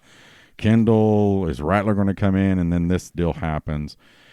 We've got more weapon. Okay, whoever the quarterback is, Jalen, which we all believe it probably is, Jalen, he has more weapons than Kyler and Baker combined. Okay, there are more receivers, quality receivers on this team than there's been at Oklahoma, I think, in the history of Oklahoma football. But I said it last year. I'm going to say it again this year. I think you could put me at quarterback, okay, and I could have success with that offense. They're just that good, okay? I'm going to make some calls. We're going to call your bluff. You're in, Terry. I'm calling your bluff. You are in. It all lies, and, they talked about it. The defense at Oklahoma, that should have been all that Oklahoma focused. That everybody should have said defense, because our opinion, again, Rob and I agree on a lot of things, and this is one. Oklahoma, the last 2 years, has wasted championship offenses with a really bad defense and the worst defense in school history. They had the talent, they had everything. Now, I watched the stuff, I've read stuff, and we call it here, the fans out there who listen know, a couple of people sent some stuff to us today on Twitter, if we're ready to drink the Kool-Aid. We call it the defensive Kool-Aid. Okay. I'm drinking it. Okay. I've drank the Kool-Aid the last couple of 2 years ago, 3 years ago, and have just been horrified by our defense. And I'm not drinking the Kool-Aid this year. I am not excited one bit about our defense. I like our defensive coordinator. I think it should be better. But one of the things I'm getting tired of hearing about Oklahoma's defense and Alex Grinch's speed D, I love everything that I'm hearing about it, but it's an effort-based defense. It's an effort-based defense. Every freaking defense is effort-based, okay? You're going to tell me the reason why Oklahoma was not any good in college football defense last year was the last is because they didn't put enough effort in? Probably a lot of it, yes. But now all of a sudden these same guys are going to put double the effort and be double better? I'm just tired of hearing it's an effort base. It's an effort base. It's speed. It's get to the ball. Every defense. I know you probably met, Mike Stoops. You are not going to tell me that Mike Stoops was ever happy about anything that went on that field last year before he left and the year before. I don't know. And we've talked to former players. We've had Rufus on. We've had other folks that we've talked to. What's wrong with defense? People can't answer that question. We've got good athletes. What happens with our defense? Everybody thought it was Mike. Well, Mike went. Guess what? We got worse. So Oklahoma, in my opinion, it lies on the shoulders. Oklahoma, I think, is going to be successful again this year, and I think it's going to be because of Lincoln Riley and Lincoln Riley's offense. My concern is we're going to fall short because of the defense. There. Now, go. Yeah. Rob, do you want? I'm sorry, Rob. Do you want to say anything? No, I want to listen to Collin. Okay. Okay. Well, let me precede my statements by saying, Rob, you said you're drinking the Kool-Aid, correct? Absolutely. Always do. Well, I'm asking you to not mix it with anything because you're on a slippery slope. I understand what you're saying. These are the same guys that just came from a defense that flat out could not contain basically anybody. I mean, they just couldn't do it. Kansas scored 40 points on us. Yes. And I just have a hard time believing that much will change. Now, I do believe that you're going to see some players have the best seasons that they've had. I don't know how you feel about Kenneth Murray, guys, but I'm a big K9 fan. Yeah. I love him. I think he's a great player. I understand the arguments against him, but I also have plenty of counter arguments. And at the end of the day, it all comes down to him being a player that makes this defense go. On top of that, I'm a firm believer that Neville Gallimore is out to prove something. I think Pat Fields, to me, is the guy that could emerge as a player to watch because the in-state product has a chip on his shoulder. He got a chance to feed his hunger in the Orange Bowl, and I think he and Grinch have already built great chemistry. And they have very like-minded souls and brains. And at the end of the day, they want to make this thing work. There are a couple of guys that I think you will really see break out and solidify them as stars, but there aren't enough in this defense to make it all come together and be one of the top defenses in the entire conference, let alone the country. Right. But you're right. This season falls on the shoulders of the offense. And what I find hilarious is that Lincoln Riley is not concerned about it one bit.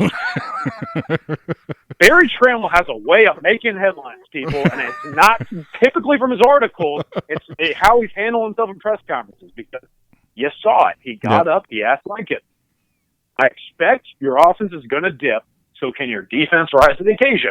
And make up for that dip. He did say that, make up for that dip in your offense. Yes, and Lincoln Riley paused, and what did he say?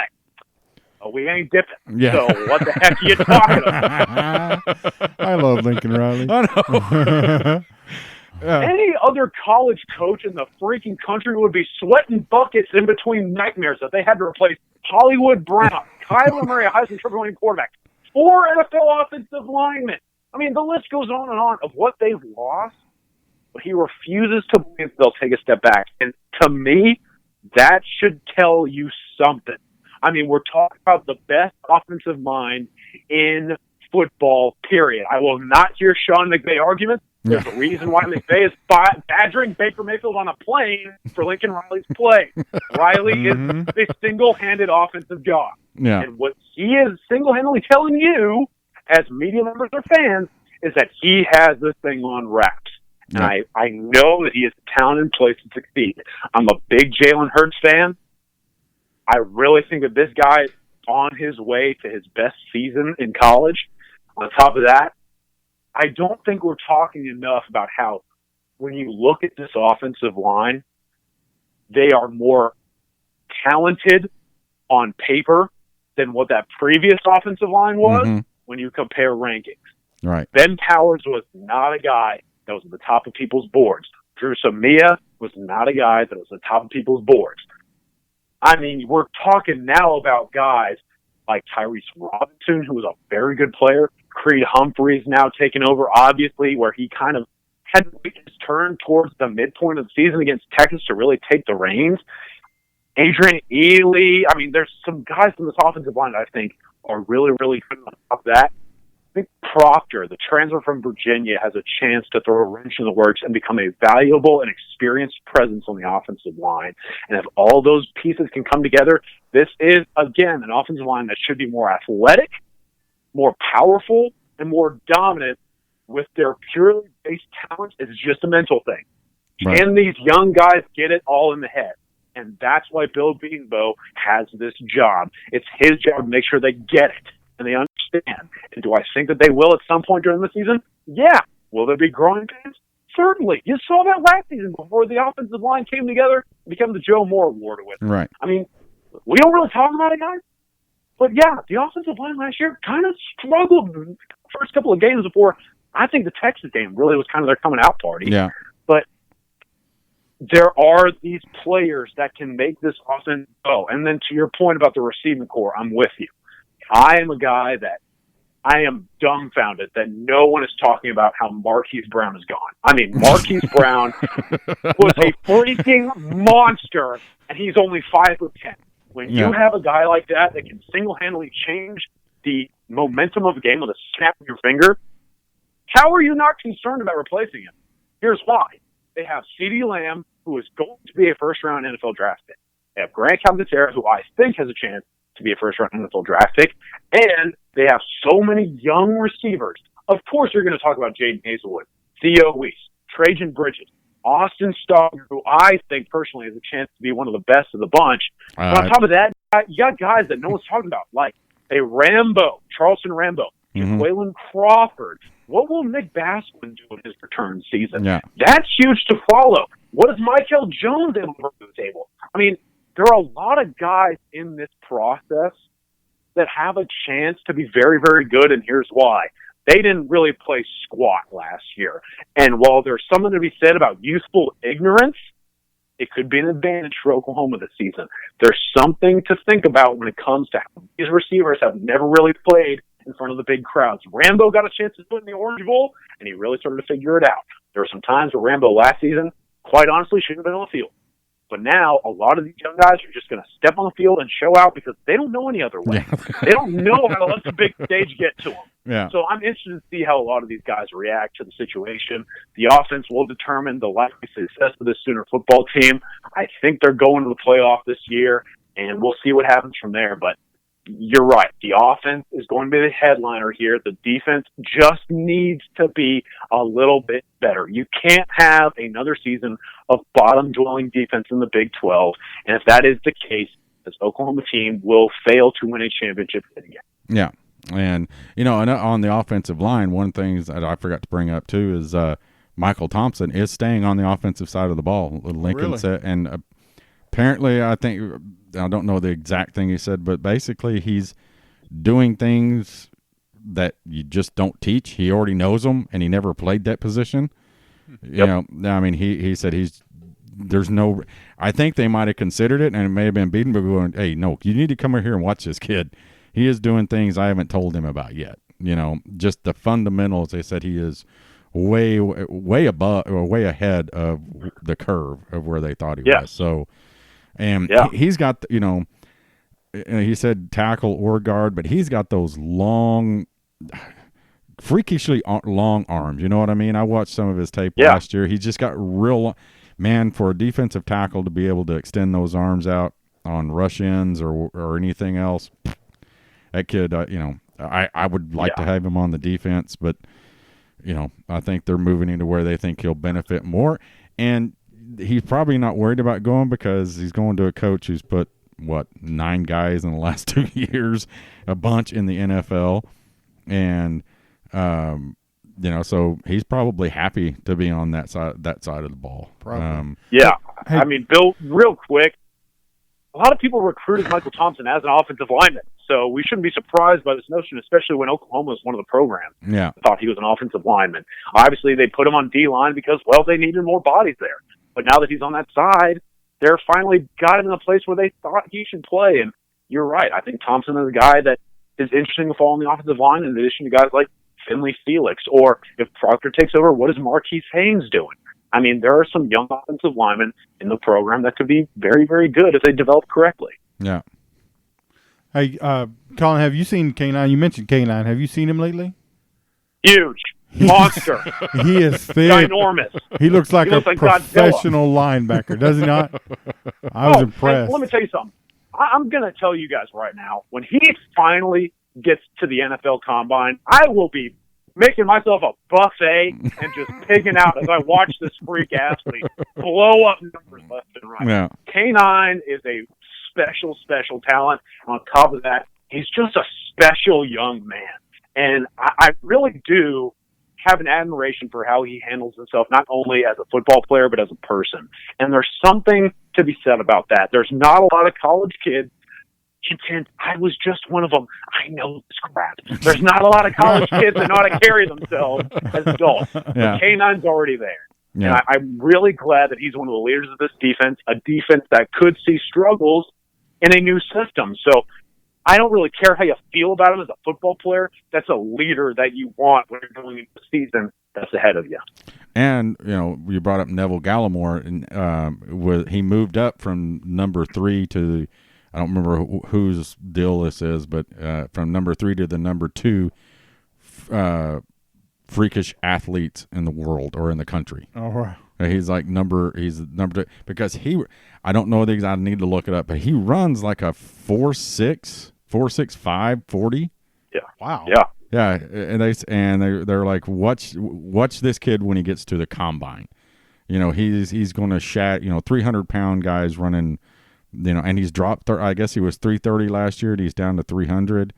Dropped a ton of weight, looks great. Yeah, and apparently, again, we're talking about effort in the speed defense, but he likes what?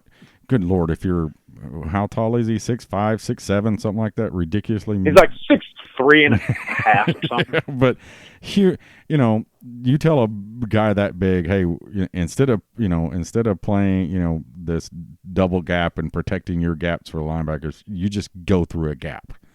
Yep. That's the tell a guy like that, and he's gonna. I think he's gonna have a breakout year, and I like K9. I mean, God, man, they talked about him, his freshman year, and you felt for him after the Rose Bowl because he just didn't have the experience. Made some mistakes. There was a lot of other things went wrong in that game, but you knew, and from the stuff that I read and heard, he felt it on him. He made the mistakes that cost too much. But I just think this defense last year was just destined for, we thought,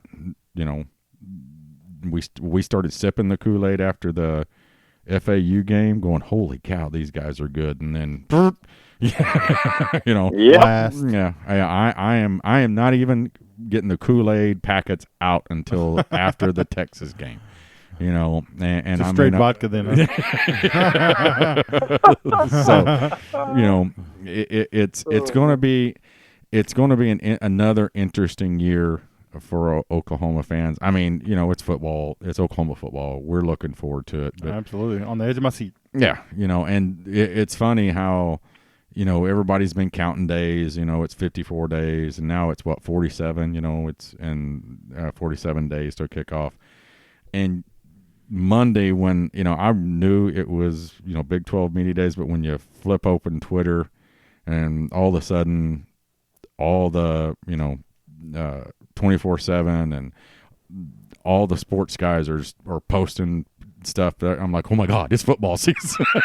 Big 12 Media, we are going to be talking nothing but which is what ticks me off here in Oklahoma City on the sports stations, because I'm driving, I'm wanting to hear what's going on, and they're talking about Russell Westbrook. I don't care about the Thunder right now. I don't care about any of that. That's Big 12 Media Day. Talk nothing but football to me. That's all. That's all. Amen. That's all I want to hear about. But, it's. And then, did you see also today the university is giving the fans the choice? for what to do with the stadium. Rob, did you see that? I No, huh? saw that. Yeah. That is interesting. Game 1. How do you want the stadium to be? Oh, well, they Choice- do that every year, don't they? No, they just say it's stripe the stadium night, which I hate. But game 1 against Houston, the fans are voting for striped, halved at the 50, north red, south white, east and west red, north and south white, That's too many options. or an all white. Now, when I got home, all white was still leading. So Oklahoma may have a white out for their first game. And what's bad about that is All you have is red? yeah, I don't have a stitch of white OU gear. So if it's a white out, I'm going to have to go buy a white shirt. Huh. Do you have any white OU gear, Colin? I'm not allowed to say whether or not I have OU shirts. So, nice try, Steve. Sneaky. No. I really am interested to see how that pans out.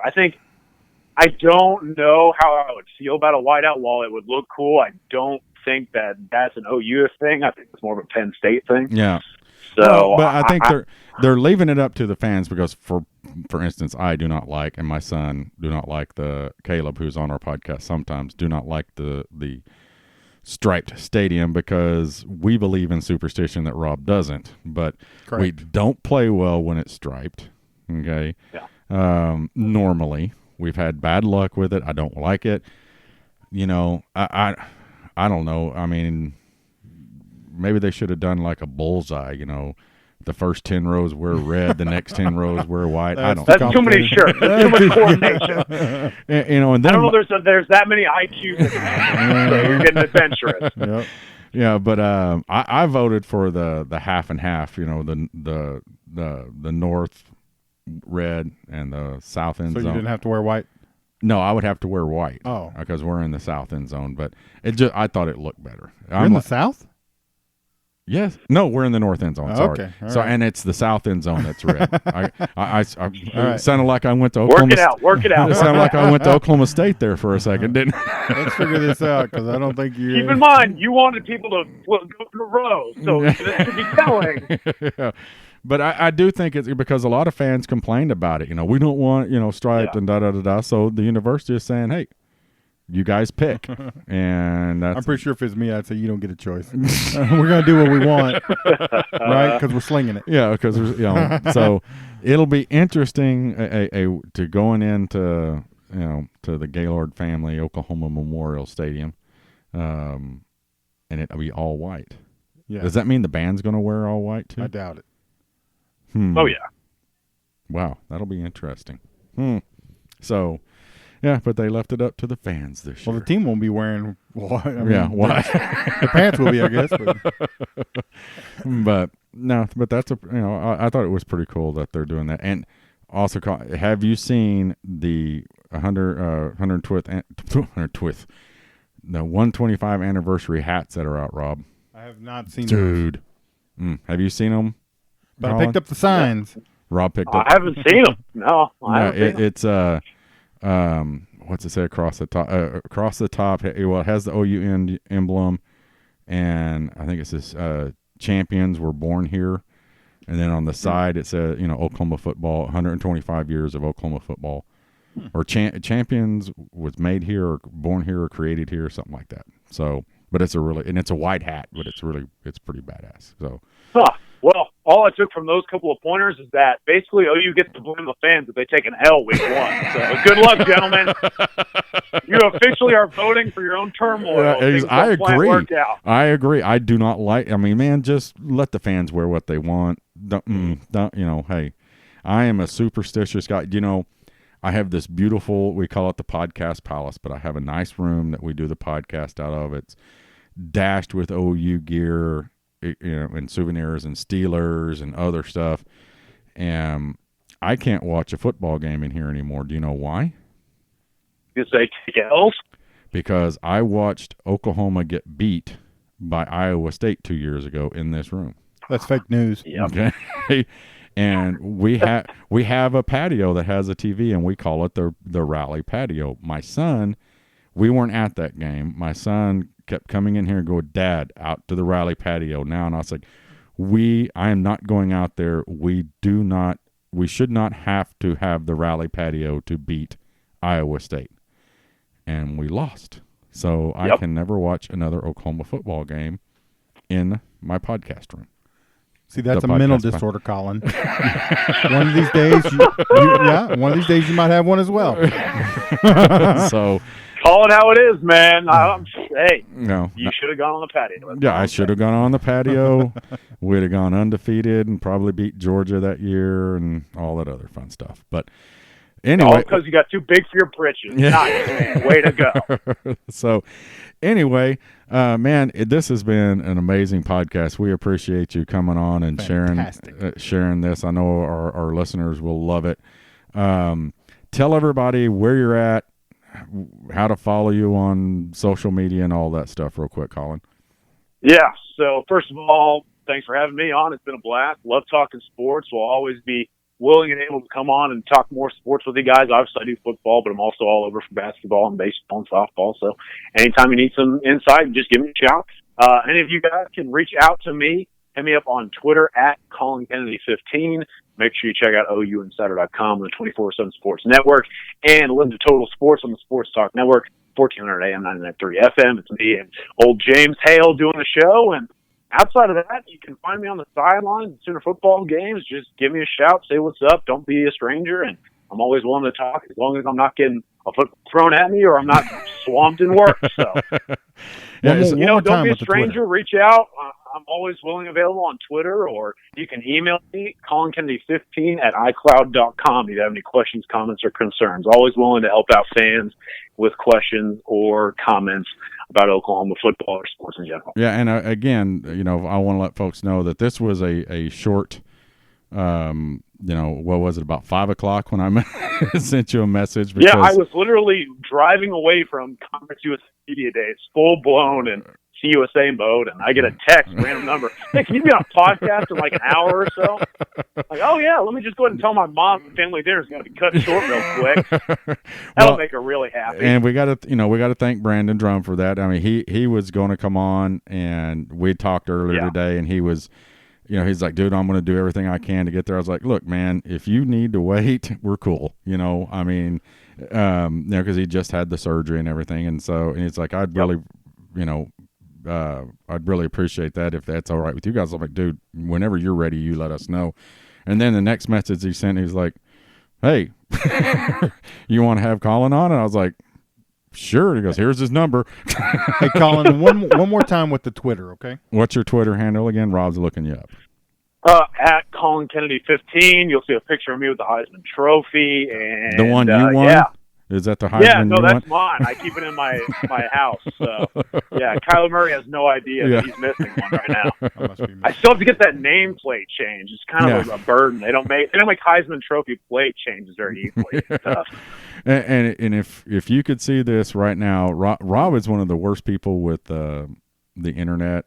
Rob is still trying to find you. For sure. Don't ever ask him to Google anything, because you can go look it up in an encyclopedia before Rob can Google it. So, hey, can you Google how to use Twitter for me right quick? You think there's actually a thing out there for that? Yeah. I must be misspelling his name or something. I don't know. Collin.